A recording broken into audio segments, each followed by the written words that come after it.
Après la signature de l'accord historique de Paris obtenu le 12 décembre 2015, lors de la 21e session de la conférence des parties à la Convention 4 des Nations Unies sur le changement climatique, la Guinée s'active dans la restitution de la COP21 en vue de favoriser l'appropriation de la contribution prévue déterminée au niveau national pour atténuer la dégradation de l'environnement et préserver les ressources naturelles. De nos jours, ces ressources sont quelque peu, voire même gravement menacées par les impacts des changements climatiques et la pression pourrait être accrue du fait de la croissance démographique.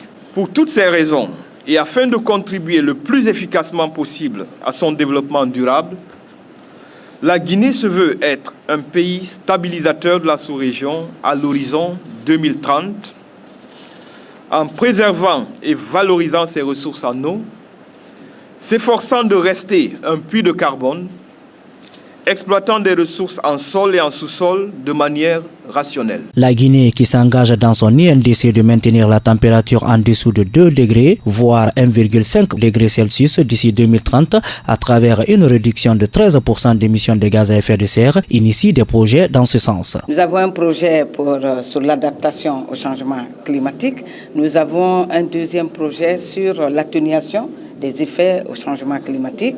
Nous avons aussi un autre projet sur le biogaz. Et comme vous le savez, nous-mêmes, nous avons déjà élaboré un projet dans le cadre de la sensibilisation et la vulgarisation des foyers améliorés. La COP21 qui a regroupé plusieurs nations au Bourget à Paris a connu des fausses notes du côté de la presse guinéenne, d'où cet appel. Les médias guinéens n'ont pas été suffisamment représentés à Paris.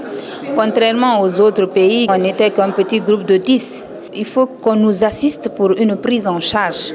Et surtout, il ne faut pas que cette fois-ci, que la Guinée soit au Maroc sans un stand. Avec cette restitution sur la participation de la Guinée à la COP21, la valorisation des potentialités énergétiques renouvelables et la prochaine signature des accords de la COP21 aux États-Unis prévue le 22 avril, la Guinée devrait atteindre ses objectifs en termes d'atténuation du changement climatique.